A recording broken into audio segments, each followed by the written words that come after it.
लागे बड़ी फलवा हो के भागल बिया मलवा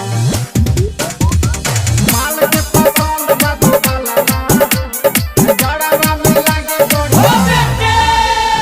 जड़ावा में लागे बड़ी फलवा हो छोड़ी भागल बिया मलवा माल के पसंद बा तो गलवा हो छोड़ी भागल बिया मलवा भागल बिया मलवा हो भागल बिया मलवा धोए के न मिली फूलल गलवा हो छोड़ी भागल बिया मलवा जड़ावा में लागे बड़ी फलवा हो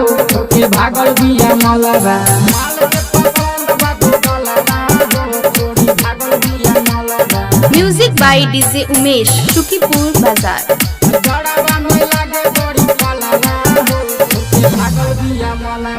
बड़ा गरमी हो संगे रहली ठंडी में दे दिली धोखा सैया संगे मलिया हमर चल गई बलोरो अब के ठंडी काटे पड़ी हो अकेले में तुझे नहीं हलवा हो रही ले अकेला बड़े नहीं फोना मामा से जावा हो छोड़ी भागल बिया मलवा जड़ावा में लागे बड़ी फलवा हो छोटे भागल बिया मलवा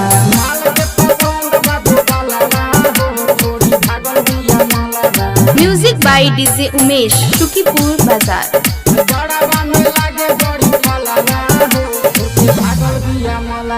हमर मलिया निकल गई दो गली गामे वाली रहे पगली